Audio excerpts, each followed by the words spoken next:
hello लोगोफोर बड' जब info YouTube चेनेलाव बरायबाय नोंथांमोननो गोदान साख्रिनि आपडेट लाना फैदों क्लास 8 पास जानायफोरनि ग्रेड 4 आरो ग्रेड 3 दङ दा नोंथांमोना नायदो भिडिअखौ जोबजासिम दा पस्टआ गोबां दङ ड्राइभार पियन चौकीदार जारिखाराग आरो लोगोसे हेड एसिस्टेन्ट दङ दा सेलेरियाबो जोबोद मोजां लोगोफोर नोंथांमोना भिडिअखौ जोबजासिम नायलां जाय नोंथांमोना ड्राइभार पस्ट बिबाय थादोंमोन दा फाइनाली ओंखारबाय नोंथांमोना नायलांबाय थादो भिडिअखौ जोबजासिम आरो लोगोसे जाय नोंथांमोना चेनेलावबो गोदानै फैदोंमोन तो साबस्क्राइब खालामना ला बेबादि साख्रिनि आपडेट मोनबाय थानो Assam police Indian army SSC दा लोगोसे एसएससि जिडिनि एडमिट फैथ'वाखै जेब्ला फैगोन नोंथांमोननो आपडेटखौ होनाय जागोन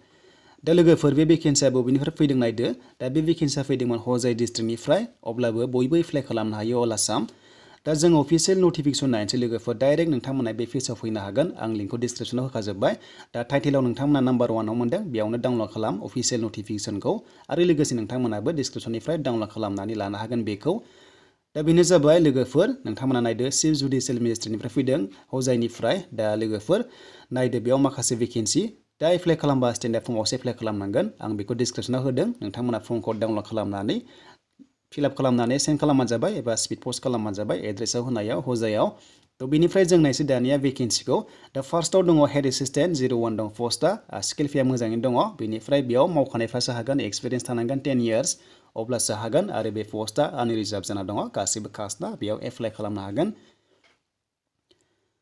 दा बेनिफ्राय जों गाहायाव नायसै माखासे ग्रेड 4 लेभेलखौ नैबे ग्रेड 3 मोन दा बेनिफ्राय ग्रेड 4 आव फार्स्टआव दङमोन जोंहा ड्राइभार ग्रेड 4 बियो दा बेनिफ्राय 8 पासआ बेयाव एप्लाइ खालामनो हागोन सासेल' दङ भेकेन्सिया नाथाय जोंनि एसटिफ्रा बेयाव एप्लाइ खालामनो हानाय नंला दा 14,000निफ्राय 49,000सिम मोननाय जादों सेलारिया आरो 12,200 पार मान्थ ग्रेड पे मोननाय जादों दा बे दोनथ'नानै दानिया नाम्बार 3 आव फैबाय जारिखाराग दा बेयाव सानै भेकेन्सि दङ बे पस्टआ गासैबो कास्टनि एप्लाइ खालामनो हागोन 8 पासनिफ्राय 10 पाससिम नाथाय मोनसे बाथ्रा लोगोफोर बेयाव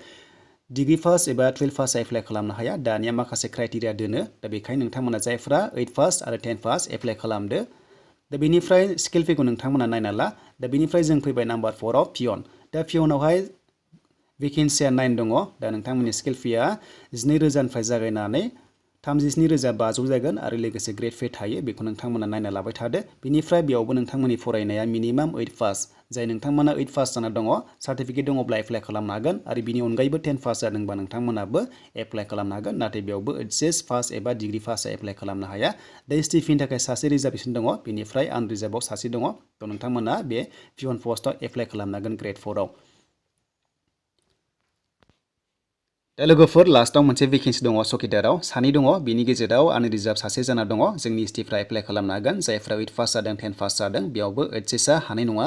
दा स्किल फेखौ नोंथांमोना नायना लादो दा बेनिफ्राय बैसोआ 18निफ्राय 38 इयार्ससिम नाथाय जोंनि एसटिफ्रा 43 इयार्ससिम एप्लाइ खालामनो हागोन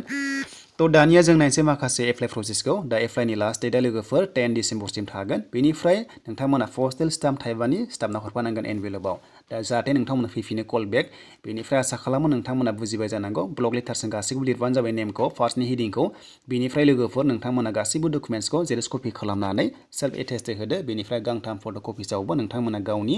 सेल्फ एटेस्टेड होनांगोन लोगोफोर बेनिफ्राय नोंथांमोना स्पिड पस्ट खालामना हरबानो जाबाय एड्रेस होनायाव आं नोंथांमोना एड्रेसखौ डिसक्रिप्सनाव लिरनो हागोन आरो बेनिफ्राय गाहायाव दंखायो नोंथांमोना नायनानै हरबानो जाबाय नै दा बेयाव नोंथांमोना नुनो मोनदों चिफ जुडिशियेल मेजिस्ट्रेट थ' नोंथांमोना हजाय पिन नाम्बार मोनदों बेयावनो नोंथांमोना हरबानो जाबाय आरो नोंथांमोननि माखासे डिटेल्सखौ माखासे वेबसाइटआव होगोन districts.ecourts.gov.in/hojai बेयाव नोंथांमोननि लिस्टखौ होगोन जायफ्रा एग्जाम एबा अरेलनि थाखाय इलिजिबल जायो नाथाय बेयाव एग्जाम जाया रिटेन एग्जाम गैया जास्ट नोंथांमोनखौ अरेल लानाय जागोन नाथाय ड्राइभारखौ जास्ट स्किल टेस्ट लानाय जागोन थ' बिनिसिम लोगोफोर ग्रेड 4 नि साख्रि आरो जेब्ला बिचार लेभेलाव ओंखारो ग्रेड 4 नि अब्ला नोंथांमोना बांसिन इलिजिबल जागोन एबा नोंथांमोना चान्सखौ बांसिन मोननाय जागोन दा बेनिसिम लोगोफोर दानिया नोंथांमोना चेनेलाव फैनानै मोजां मोनदोंबा साबस्क्राइब खालामदो बेबायदि आपडेट मोनबाय थानो